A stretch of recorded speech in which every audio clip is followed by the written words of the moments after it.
Hello my dear students, welcome back to my channel Prabhas Hindi with Sangeeta बिहाना।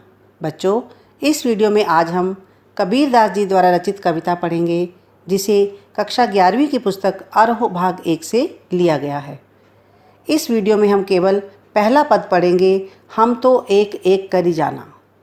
कविता का सार, कबीर दास जी का परिचय, अर्थ और काव्य सौंदर्य के बारे में हम इस वीडियो में पढ़ेंगे। बच्चों, संत कवि कबीर दास जी का नाम आपने अवश्य सुना होगा। विशेष रूप से कबीर दास जी के दोहे अत्यंत प्रसिद्ध हैं। कबीर दास जी का संबंध भक्ति काल की निर्गुण धारा से है। इनका जन्म सन 1398 ईस्वी में वाराणसी के लहर तारा नामक स्थान पर हुआ था। ऐसा माना जाता है कि कबीर दास बचपन से ही अनपढ़ थे, निरक्षर थे और इन्होंने स्वयं को जुलाहा कहा है। जुलाहा यानी कि कपड़ा बुनने वाला। कबीर दास जी ने सत्संग से ज्ञान प्राप्त किया और उसी ज्ञान के आधार पर महान कवि बने। इनकी मृत्यु 1518 ईस्वी में बस्ती के निकट मगहर में हुई थी। कबीर दास जी की 3 रचनाएं साखी, सबद और रामायणी अत्यंत प्रसिद्ध हैं और इनके पदों का संग्रह बीजक नामक पुस्तक में मिलता है। कबीर दास जाति पाति, मूर्ति पूजा और छुआछूत के विरोधी थे। उनके मन में किसी भी प्रकार का भेदभाव नहीं था। ये तो प्रेम, सद्भावना और समानता के समर्थक थे। ये घुमक्कड़ी प्रवृत्ति के थे, एक जगह से दूसरी जगह घूमते रहते थे और इसी कारण इनके काव्य में अनेक भाषाओं के शब्दों का समावेश है।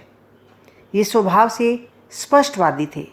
अपनी बात को साफ साफ एवं 2 टूक शब्दों में कह देते थे। इनकी भाषा को सधुकड़ी भाषा कहा जाता है या खिचड़ी भाषा कहा जाता है, जिसमें राजस्थानी, पंजाबी, ब्रज कई प्रकार के शब्दों का समावेश है। कबीर दास जी कर्म कांड और वेद विचार के विरोधी थे।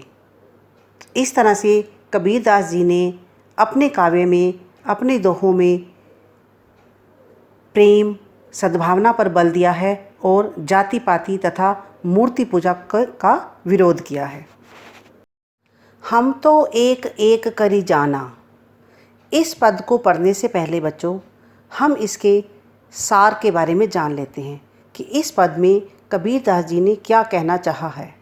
सार को समझ लेने के पश्चात कविता का अर्थ समझने में आसानी हो जाती है। कबीर दास जी ने इस पद में बताया है कि यह परमात्मा सृष्टि के कण कण में विद्यमान है। संसार के लोग अज्ञानी हैं। भूल करके वे आत्मा और परमात्मा को अलग अलग मानते हैं। कबीर दास आत्मा और परमात्मा को एक ही मानते हैं। उन्होंने आत्मा और परमात्मा को एक ही रूप में देखा है।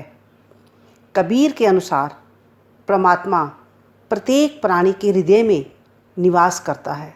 हर प्राणी के अंदर है, उसे बाहर ढूंढने की आवश्यकता नहीं है। संसार के लोग तो अनाड़ी हैं। भूलवश वो मोह माया के जाल में फंसकर आत्मा और परमात्मा में अंतर करते हैं।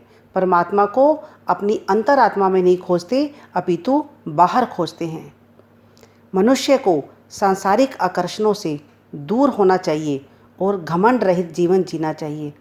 इस प्रकार का संदेश कबीर दास जी ने इस पहले पद में दिया है।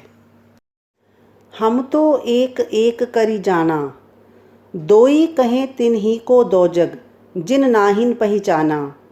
एकई पवन एक ही पानी, एकई ज्योति समाना। एकई खाक गड़े सब भांडे, एकई कोहरा साना। प्रस्तुत पद में कबीर दास जी ने ईश्वर की एक परम सत्ता को स्वीकारा है और अपनी बात की पुष्टि उन्होंने कई उदाहरणों से की है। कबीर दास जी कहते हैं कि हमने तो एक एक करी जाना। जाना पहचान लिया है, जान लिया है कि ईश्वर एक है, परमात्मा एक है। दोई कहे तिन्ही को दो जग। दोई कहे, कुछ लोग, दोई दो, कुछ लोग ईश्वर को दो बताते हैं, दो यानी कि अलग अलग बताते हैं।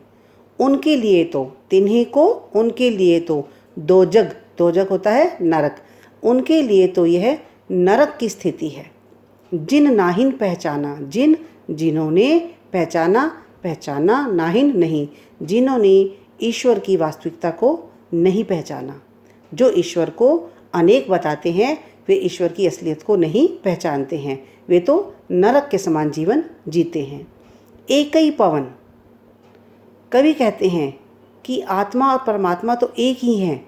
एक ही पवन, इस संसार में एक जैसी हवा बहती है, एक ही पानी और एक जैसा ही पानी है, एक ही ज्योति समाना, तथा हर व्यक्ति के अंदर एक जैसा प्रकाश समाया हुआ है। ज्योति प्रकाश, समाना समाया हुआ है। एक ही खाक, खाक होता है मिट्टी, गढ़े रचे हुए, भांडे बर्तन, कोहरा कुम्हार।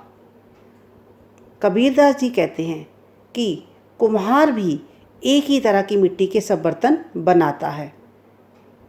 चाहे बर्तनों का आकार अलग अलग होता है, लेकिन कुम्हार सब बर्तन मिट्टी से बनाता है। वह अलग अलग तरीका उसका अलग हो सकता है, लेकिन साधन उसका एक ही है।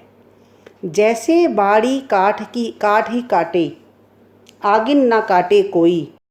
जैसे बाड़ी काठ ही काटे, अग्नि न काटे कोई। सब घटी अंतरी तू ही व्यापक, धरे स्वरूपे सोई। माया देखी के जगत लुभाना, काहे रे नर गरबाना। निर्भय भया कछु नहीं व्यापे, कहे कबीर दीवाना।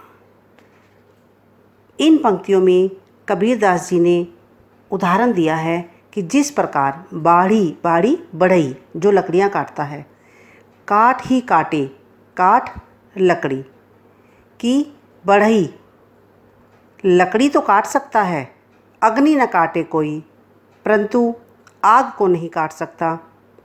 इसी तरह से शरीर तो नष्ट हो जाता है, लेकिन शरीर के अंदर व्याप्त आत्मा सदैव रहती है, उसे कोई नहीं नष्ट कर सकता। सब घटी अंतरी तू ही व्यापक, सब घटी, सब हर घटी हृदय में, प्रत्येक हृदय में, अंतरी अंदर, तू ही व्यापक, तू ही समाया हुआ है, तू ही परमात्मा ही। हर प्राणी के हृदय में परमात्मा ही समाया हुआ है। धरे स्वरूपे सोही, धरे धारण, स्वरूपे स्वरूप, सोई कोई। चाहे परमात्मा ने कोई भी स्वरूप धारण किया हुआ है, लेकिन परमात्मा ही हर प्राणी के अंदर समाया हुआ है। चाहे वह कृष्ण के रूप में है, चाहे वह गुरु नानक देव जी के रूप में है, चाहे राम के रूप में है, चाहे शिव के रूप में है। परमात्मा के रूप अनेक हो सकते हैं, लेकिन जिस रूप में परमात्मा को जो याद करता है, जो पहचानता है, जो देखता है, वह स्वरूप उसके लिए मान्य होता है, लेकिन वास्तव में परमात्मा एक ही है। माया देखी के जगत लुभाना, जगत संसार के लोग लुभाना आकर्षित हो जाते हैं। यह संसार माया के जाल में फंसा हुआ है और वही माया, मोह माया संसार को लुभाती है, आकर्षित करती है। काहे रे नर गरबाना, गरबाना घमंड करना, गर्व करना। हे मनुष्य, तू किस बात को लेकर घमंड करता है? तुझे किसी भी बात को लेकर घमंड नहीं करना चाहिए। निर्भय भया कछु नहीं व्यापे, जो व्यक्ति निर्भय निडर हो जाता है, कछु नहीं व्यापे, तो उसे कुछ भी नहीं सताता। व्यापे सताता, उसे किसी भी चीज़ का डर नहीं रहता। जिस प्राणी के अंदर से संसारिक मोह माया का आकर्षण का डर निकल जाता है और वह निडर हो जाता है, वह तो परमात्मा के निकट हो जाता है। कहे कबीर दीवाना, दीवाना बैरागी। कबीर दास जी कहते हैं कि वह भी निर्भय हो गया है, निडर हो गया है और उस ईश्वर का दीवाना हो गया है। इस पद में कबीर दास जी ने बताया है कि ईश्वर हर प्राणी और हर कण में विद्यमान है। उसे बाहर खोजने की आवश्यकता नहीं है। चाहे उसका रूप कोई भी है, लेकिन उसकी सत्ता केवल एक है। मोह माया बेकार है। इन पंक्तियों में कबीरदास जी ने सदुकड़ी भाषा का, आम बोलचाल की भाषा का प्रयोग किया है। एक एक में यमक अलंकार है, एक परमात्मा और एक एक। कबीरदास जी ने जैसे बाड़ी काट ही काटे अग्नि न काटे कोई में उदाहरण अलंकार प्रस्तुत किया है। बढ़ई, लकड़ी व आग का उदाहरण कवि ने यहाँ पर दिया है और यहाँ पर कवि की निडरता का परिचय मिलता है। पूरे पद में अनुप्रास और उदाहरण अलंकार देखा जा सकता है और गीतात्मकता और संगीतात्मकता का प्रयोग कवि ने यहाँ किया है। तो बच्चों, कविता आपको समझ आ गई होगी। आप मेरे चैनल को लाइक, शेयर एंड सब्सक्राइब जरूर करें। आपका प्यार हमारा उत्साह बढ़ाता है। Thank you and all the best.